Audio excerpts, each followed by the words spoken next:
So it's no wonder that just a couple of generations later, the women, and are talking about staff members and, you know, people accessing services are still being treated badly, because it's all rooted in you're broken and you're just a vessel for the air anyway. They don't want to offer women another, they don't want to offer, you know, a safe space or another option. Like, they're there because they want abortion ended in all circumstances altogether.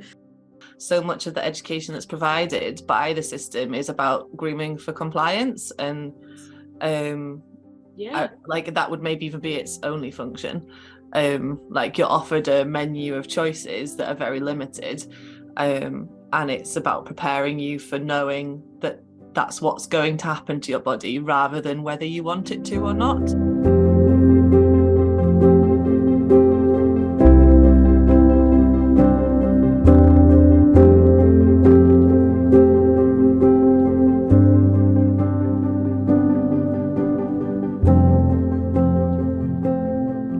International Women's Day at Amma, we will be hosting a series of 3 conversations with birth workers, researchers, support workers and activists, all working to improve the lives and conditions of women and birthing people, and in turn their families and communities.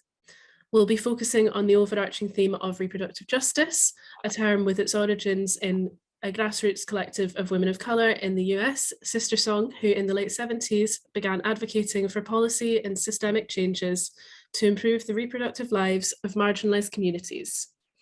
The term reproductive justice was later coined in 1994 by women of African descent for reproductive justice, and combines a human rights framework with reproductive rights and social justice. Reproductive justice goes beyond concepts of individual choice, which is how reproductive healthcare, particularly abortion rights, have been framed in mainstream advocacy historically and to this day. As Sister Song puts it, RJ, reproductive justice, is about access, not choice. There is no choice where there is no access.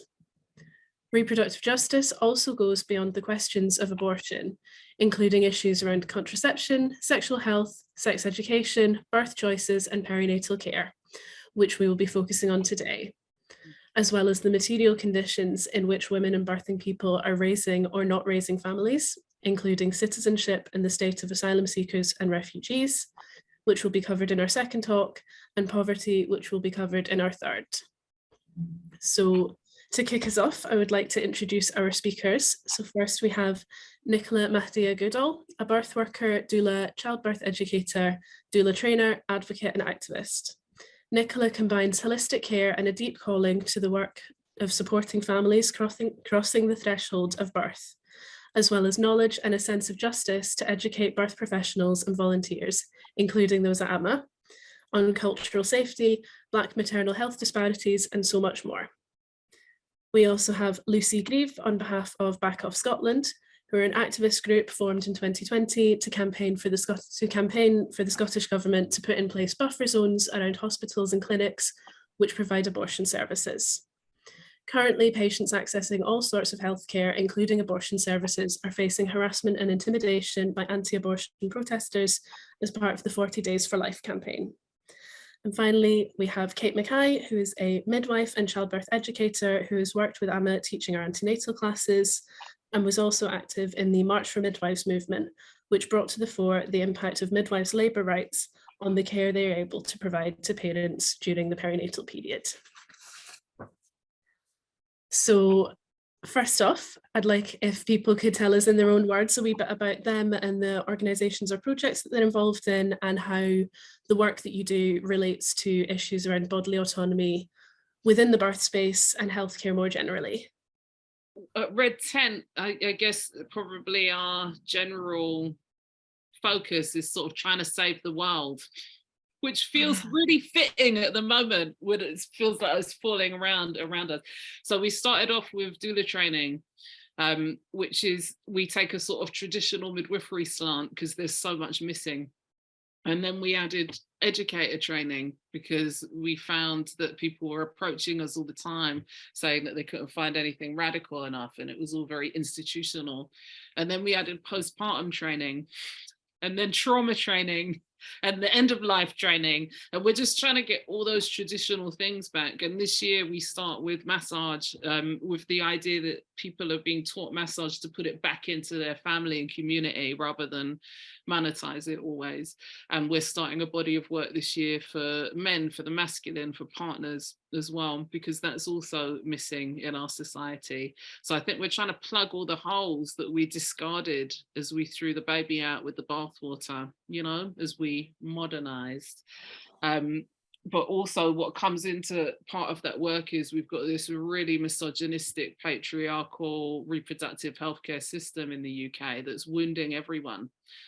People being treated, you know, the practitioners, everybody is wounded by it, the children of the people, the parents of the people accessing it. So we're always trying to encourage people to get out there and be activists and try and affect change.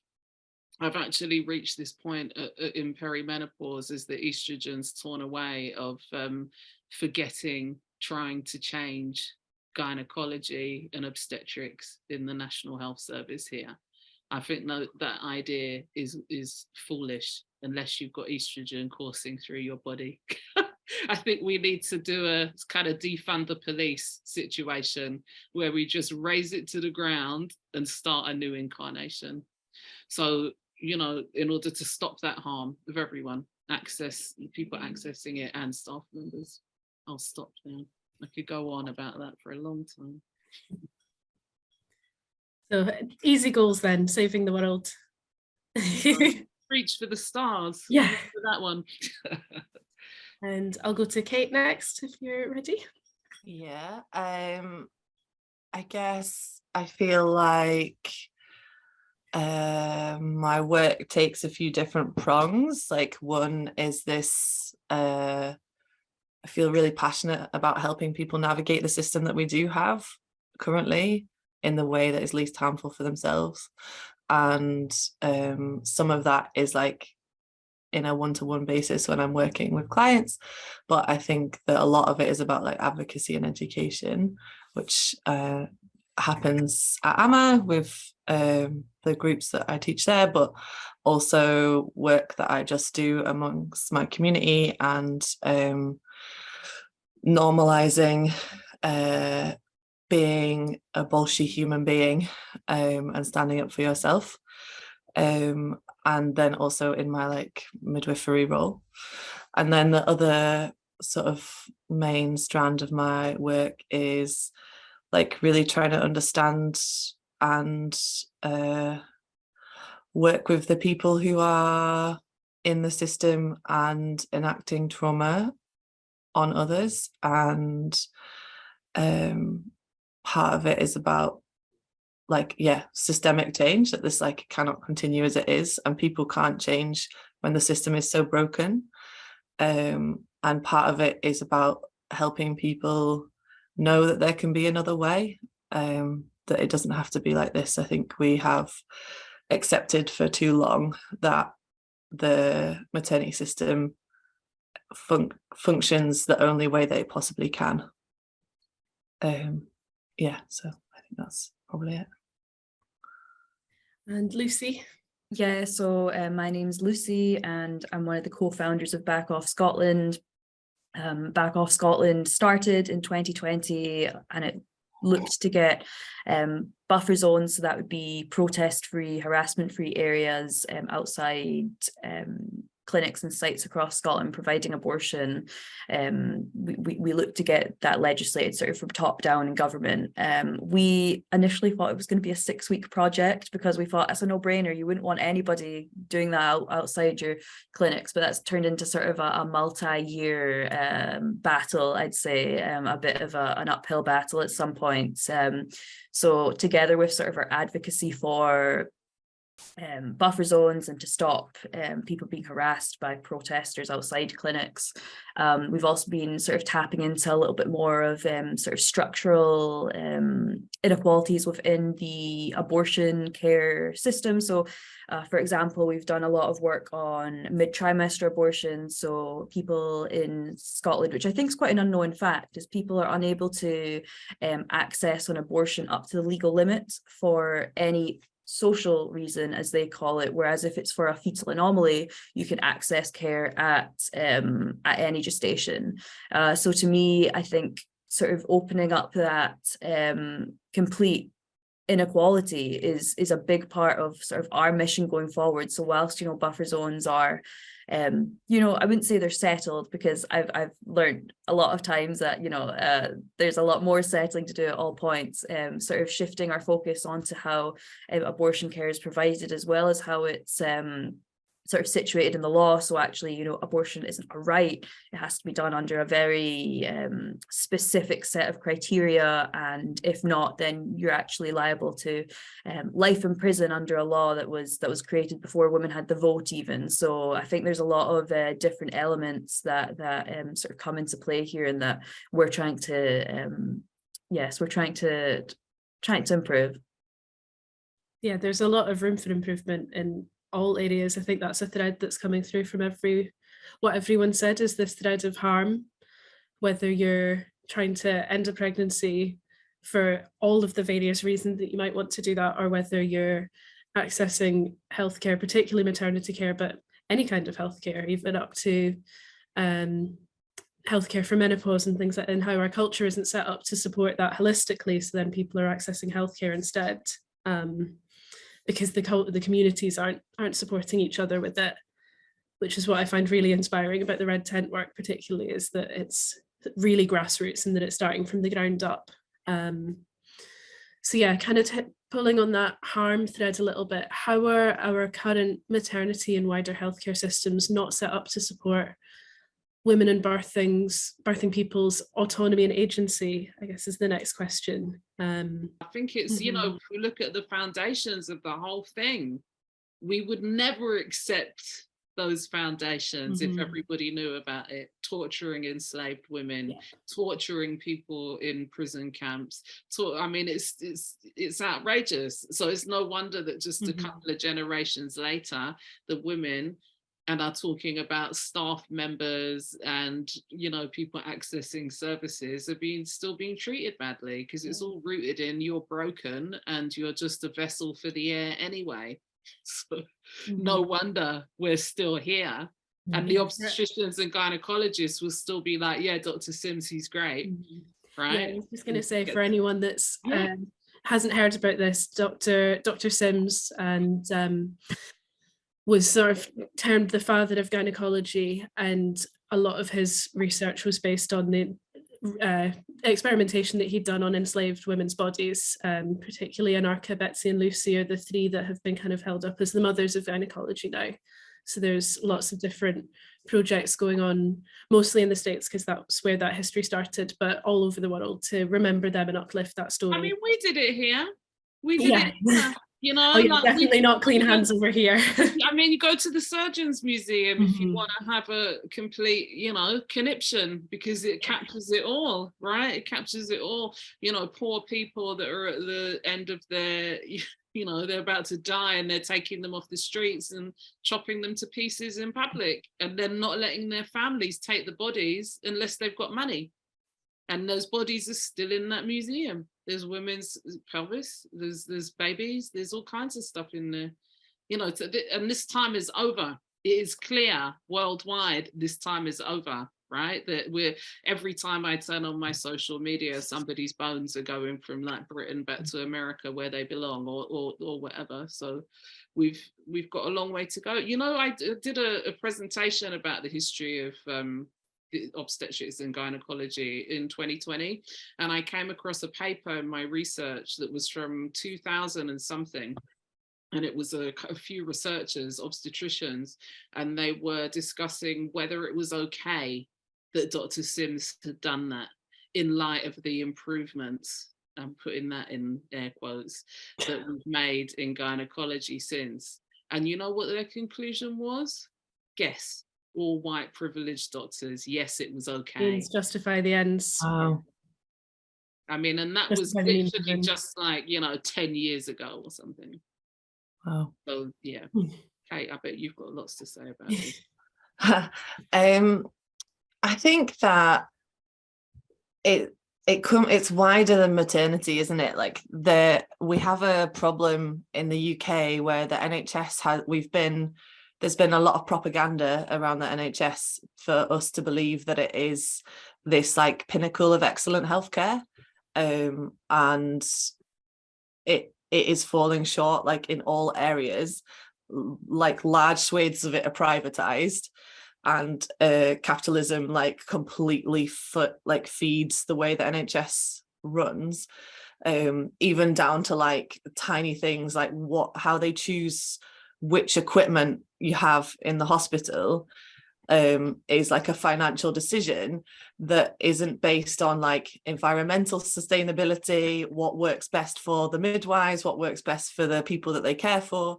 Like we have needles now that are like not as good as the needles we used to have because they're cheaper, but actually we have to use more of them because more of them don't work as well, and it's just really flawed. It's a really flawed system. It's people not on the ground using them, and things like everything is supposed to be optional, right? Like you're meant to be able to decline things, like even if you feel really powerful and like you can have the ability to say no to things, but the systems which people are using, so there's like an online notes now called Badgernet, and they're made by someone who doesn't understand the law apparently, and you can't get through the Badgernet system if you don't fill in certain things. For example, I know someone who wanted to decline having themselves weighed, which is completely within their legal right to not have themselves weighed. But the system, basically computer said no, like they then couldn't have other types of care because they wouldn't accept this one intervention, which is, you know, given everything we know about like women's bodies and how triggering that might be for somebody to get weighed, that is like obviously extremely problematic. But it's just as simple as whoever made the system doesn't actually know or care about how it's like used and implemented. So like all of the like physical structures that are in place are already like putting power in places where they shouldn't be. And then so you walk into this building and things are set up to make you feel small and not feel empowered, and then the people that you encounter are completely overworked and exhausted and suffering from compassion fatigue, because that's been like the full history of their like working career, and they don't have a good work-life balance, and they're getting traumatized on a daily basis. And then we're surprised when people don't have good experiences. And it feels like there is a time where people need to say, like, the NHS is not serving us. Actually, we should have healthcare that is free for a point of use for people who need it to be, but we can't hold the NHS up anymore as providing that well, because it just isn't. And I think you have to be exceptionally lucky. There is nothing else that you can do to have a good experience in the maternity system, in my opinion. Like, I was so well informed, like incredibly well informed, and yet I had an interaction when I was pregnant where I suddenly just felt like, you know, the powers that be were collapsing upon me, and I felt completely tiny and unable to make a decision that was like truly coming from within myself, because like the very way that everything is set up, even physically, like if you're laying on a bed and someone's standing over you, like the power balance of that is completely designed to make you be subservient to the person standing over you. And so then if there is somebody entering that system who isn't as well informed, it feels like they're running an uphill struggle from the very start. And people have voted with their feet, right? Sorry, that people are leaving, like Black women, because of the, you know, awareness raising. There is now a proportion of our Black community in the UK that are like, I'm not going in there, they're going to kill me. And you know what? They may well be right. And then, staff also. I was on to a health visitor / nurse this morning. They're leaving. Every single doula training group I have has a nurse, a teacher, or a midwife in, and increasingly doctors. I've got one GP who's now a herbalist living in the woods sending out Amanita capsules. Like, that gives me great joy. Gives me great joy. Sorry, Lucy, I think I ran in very quickly. Oh no, so I think the thing that's interesting about that is we see a lot of that about the choice element in abortion. So, it's very much, people think it's like, pretty binary in the sense that you can have one or you can't, you can access one, you can't. But even the stories we've heard of, number one, women having to, have a termination via like pills, for example. And I was speaking to one woman who was in labor for 5 days, really traumatized. She was giving birth to a fetus that had like severe fetal anomalies, and the fact that nobody fought to tell her that actually she could have got a surgical abortion, which she might have preferred to reduce the trauma. Certainly that's what she feels like. It wasn't offered to her, because then they'd have to get sent down to England, and it would be contracted out to a private abortion provider like BPAS, who provide all of the or 50% plus of the abortions in England. There's just this sort of lack of choice. So whilst people can access abortion, they're actually not fully informed on what types of abortion they can access. And one thing I think is really interesting is, this is the case for Scotland certainly, but within sort of like who holds the responsibility for like maternity within the government and abortion, they're in two different things. So you have maternity that's under the health portfolio, but then you have abortion, which is under the public health portfolio, when actually you'd think that they'd be things that would be really wedded together, and it would benefit from being within the same portfolio. So I think there's a devaluing of the commonalities between both of the different sort of realms. And let's even talk about the corruption, because the misoprostol tablet, right? That's the tablet we're giving out. We've also started giving that out, by the way, for induction of labour in the UK. So when women find out that it's the same tablet afterwards, they're horrified, because last time it was definitely used for a different purpose to this time, or conflicting almost. And then the misoprostol manufacturers are continually fudging their figures. They've got a death list, as tall as my 6-foot body in America specifically. Why we're doing trials in this for induction in Edinburgh, I will never understand, knowing the danger that it causes. So it's not even a robust and honest system when you go into it. And then all that private hospital business as well. There's a lot of dodgy handshakes between people that make goods that we use in our hospitals. The whole thing is riddled, isn't it? The whole healthcare system is riddled here. I'm sure, we'll get gunned down for saying that. You don't need to edit that bit out. I'm happy to take it. And then I feel like, I guess one of the reasons I'm so passionate about antenatal education is that so much of the education that's provided by the system is about grooming for compliance, and that would maybe even be its only function. Like, you're offered a menu of choices that are very limited, and it's about preparing you for knowing that that's what's going to happen to your body, rather than whether you want it to or not. And I think we are actually just chronically uninformed, even just down to the fact that like people don't get taught about like their reproductive, like the way that their bodies work when they're young people. And so like the school sex education, it's not abstinence, but it's almost like, it's definitely still we talk about contraception, but we don't talk about like hormonal knowledge of the body, fertility, like how we can be empowered about getting to know our body. Sorry? Pleasure. Yeah, totally. Yeah. So it feels like even from a very young age, we're like trying to catch up with what we should know already.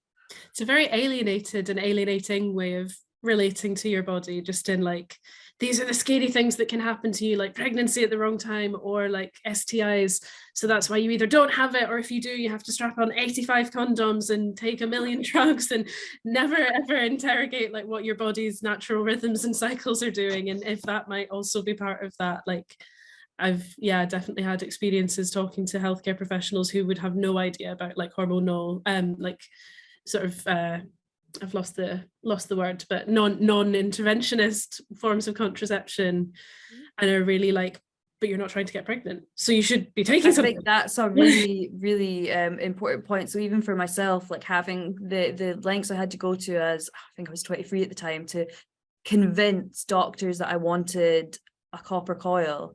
I mean, it was just, and then once, you know, I was having that experience of having it inserted, you know, nobody there was, you know, looking out for me and the pain I was going to feel. And, you know, I'm so happy I didn't read up anything about it before in terms of experiences, but I've got so many people I know that honestly describe it as the most traumatic experience of their life. And it's certainly one of the most traumatic experiences of my life. And the fact that nobody was there actually offering in line with the guidelines, you know, about like pain relief as well. And it's just stuff like that particularly. I think it's scary, and the fact that they kind of just, I mean, if you look at kind of how contraception's prescribed out by GPs, you know, first line is you get your GP and it's like, oh, do you want to go on a pill? And it's like, well, the pill doesn't work for everybody, and there's such a shortage of, you know, appointments, for example, for the IUD, that when you're getting them you feel like, you know, it's gold dust, so you can't really complain. So I think it's that chronically underfunded sort of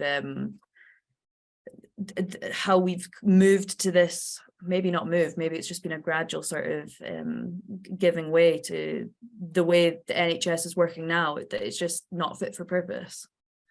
I mean, And the pill that they go on. Okay. And the pill that they offer to everybody is, they offer it because it's the cheapest one. Yes. Not because it's the right one for you.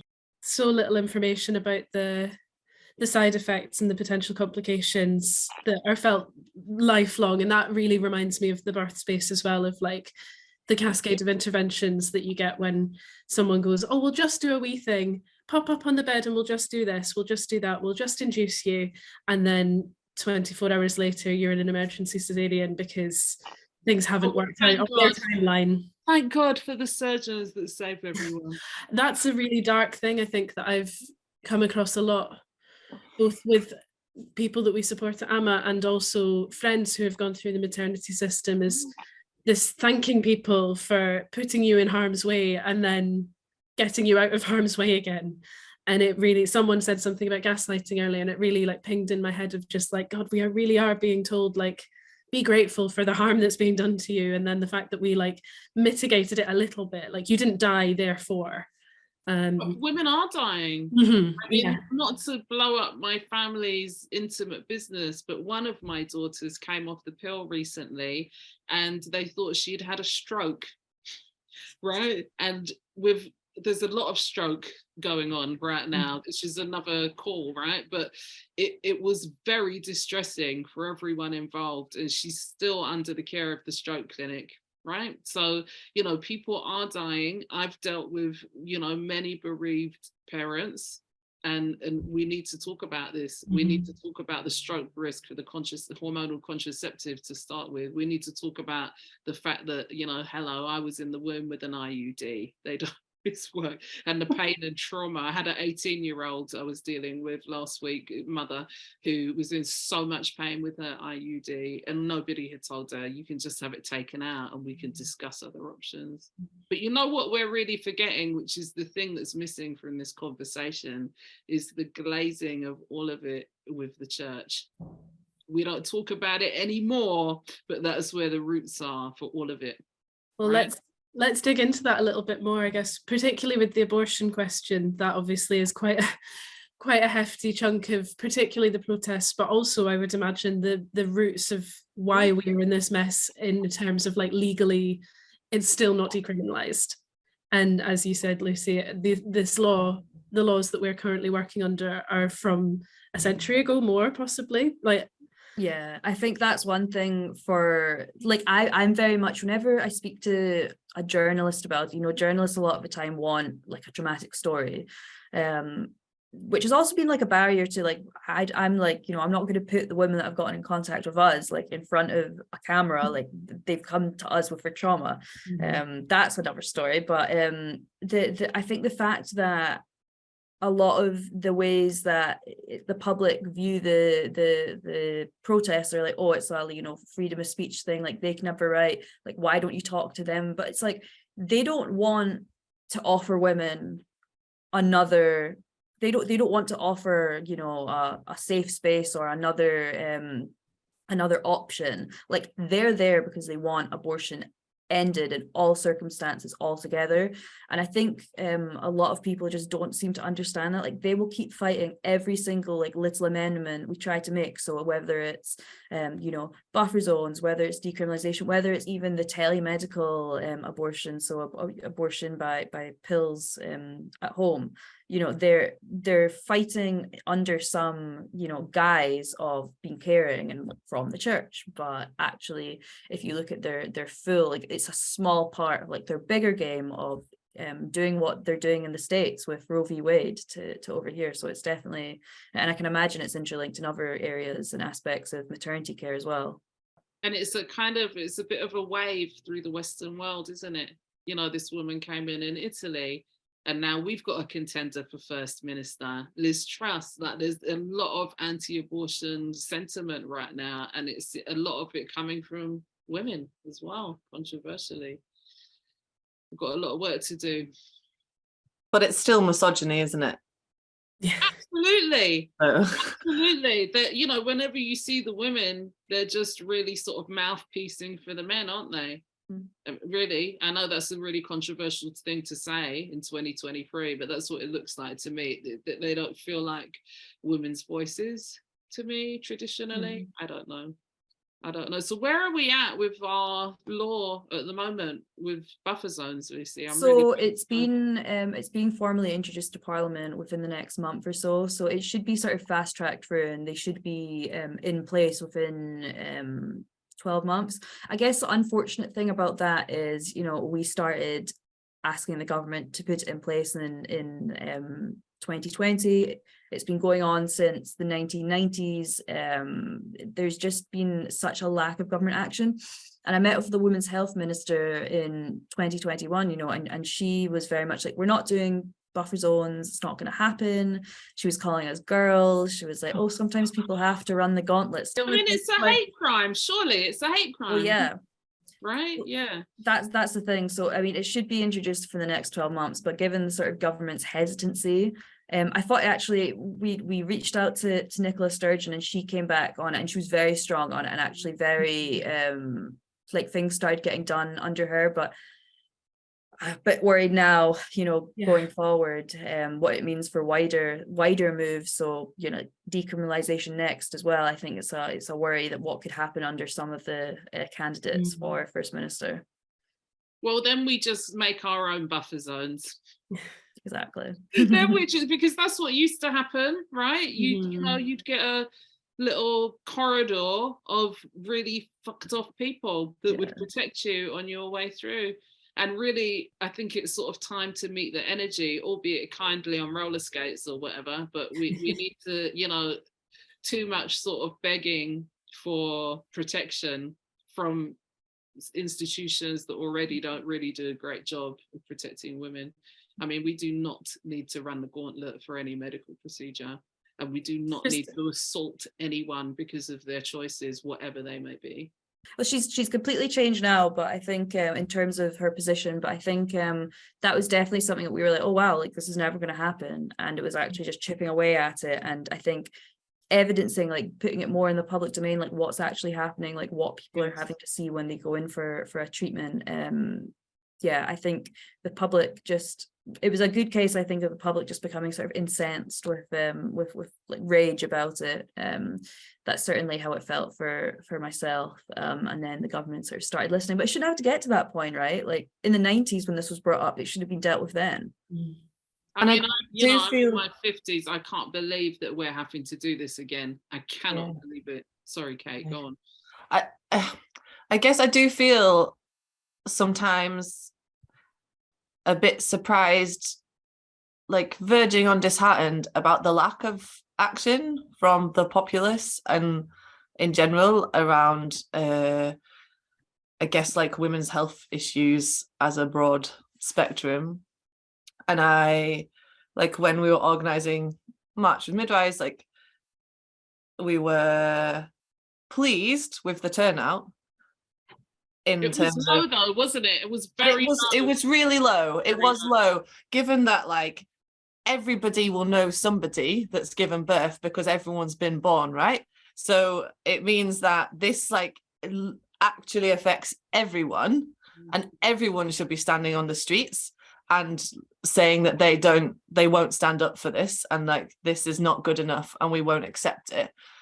So to have like a couple hundred people in a big city is like quite I don't know, how do we get through to people and that there is another way, that we have to fight for this other way and we have to make it happen, because if we just continue on, we're gonna like, things are getting worse. Even since I qualified, like things are getting worse and they're going to continue to get worse if we don't do something about them.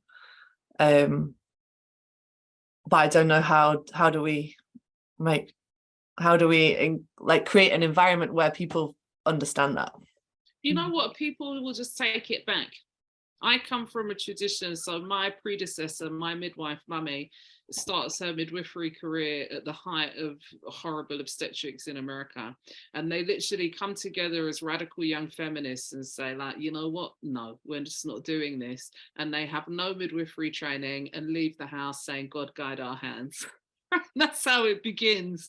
And then they get their training and snowball and become very successful. I met another woman, the same, down the road, her mum from New York, same kind of time. And her friends just all got together and took care of their reproductive health care, just with a, faith approach. It's dangerous, we might say, especially in a time of more complications and bleeding and blood clots and whatnot. But very rapidly, it gets back into the home and people know again how to support abortion and menstrual problems and childbirth and so on. Yeah, something else has to happen, right? We can't continue.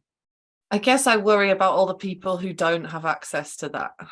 Yeah. That are still, that, maybe you're part of a community that has someone who's up for doing that, but what if you're not? And how bad does it have to get? We've got figures, right? Today they released figures about how many people have died because A&E services are so appalling right now. No fault of anyone in particular, but it's bedlam in A&E. I had to go about a month ago with somebody and it was extraordinary.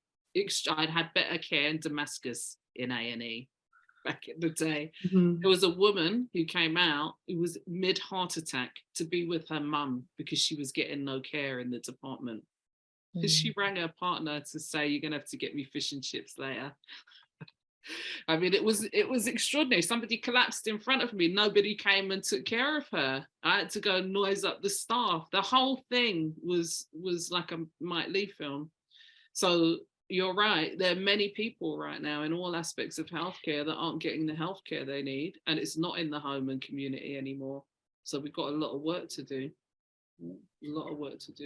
I mean, I heard a story not long ago of a person in labor who called up and said they want, that they were in labor and they wanted to see a midwife and they said they were too busy to see them. That happened that happens all the time in Edinburgh. Well, that happened to my Back Off Scotland co-founder's sister. She went to into labor in Edinburgh, went to the Royal Infirmary, I think it was.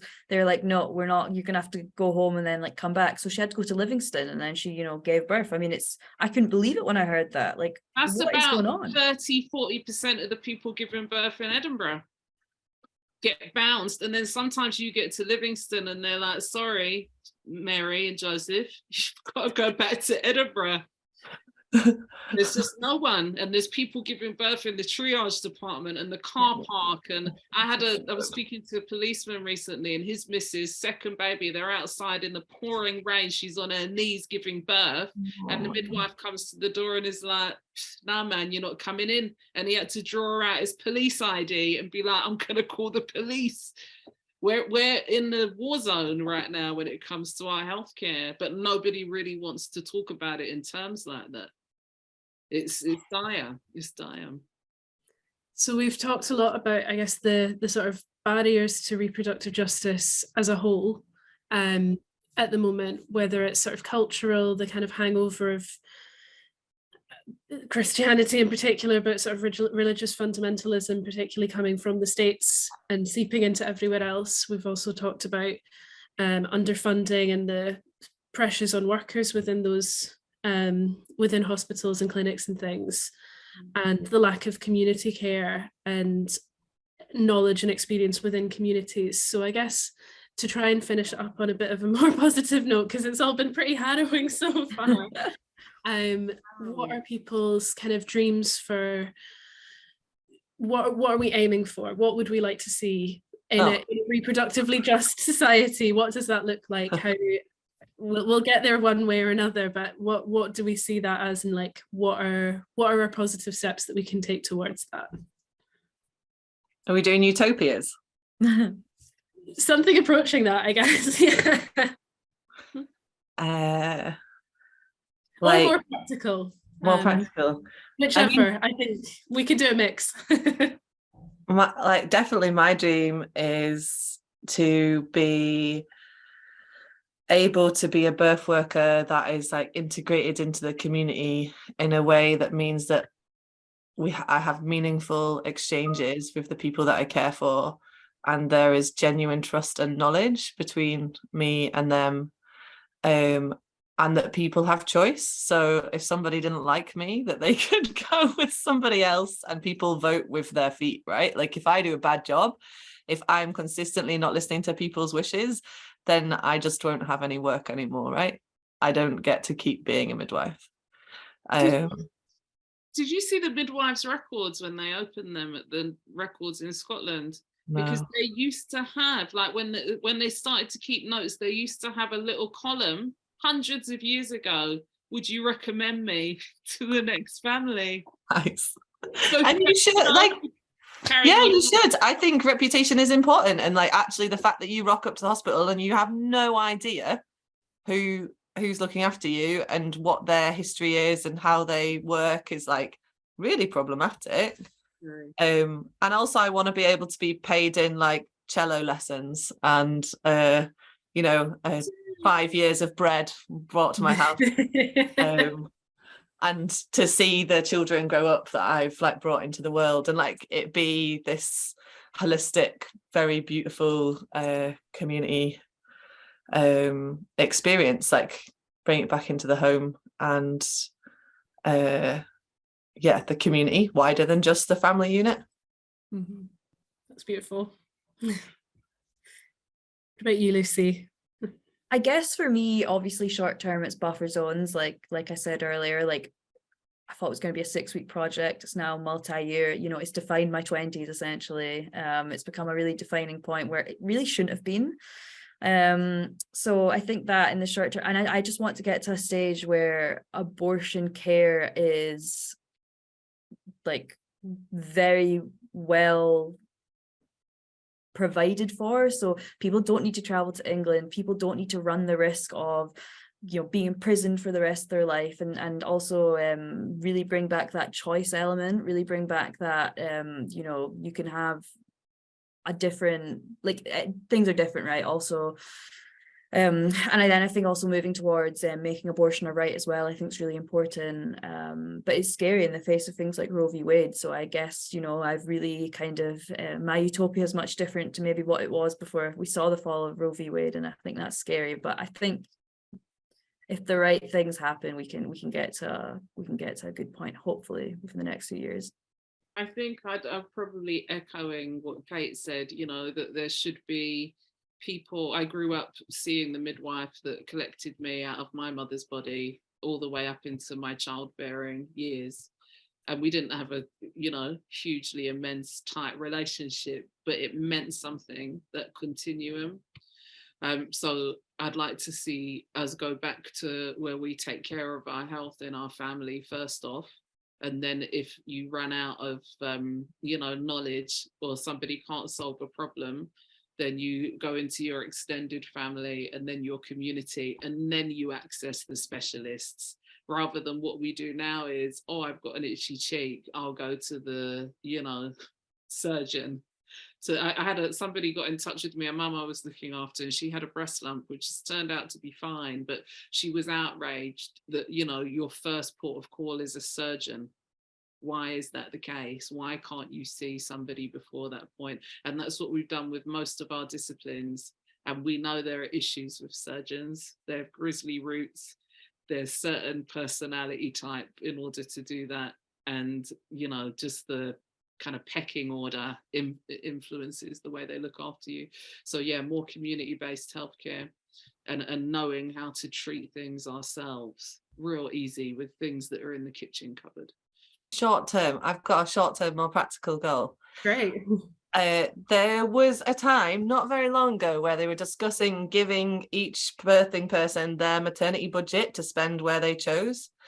That would be a very simple way to start making real change, because then people can choose to invest in a home birth if they want. They can choose to invest in a hospital birth if that's what's right for them. And we would see, I think, very quickly a big shift in where the funding got allocated and spent, rather than top-down decisions. Like, there is people consistently not getting home births in Glasgow because the service has to get shut, or it's understaffed, or these kind of things, and especially in outside, Glasgow has a home birth team, but outside, in Renfrewshire, they don't have a specified home birth team. It's even more difficult. The community midwives are having to try and do on call alongside the rest of their jobs, and they just aren't getting enough staff to do the work.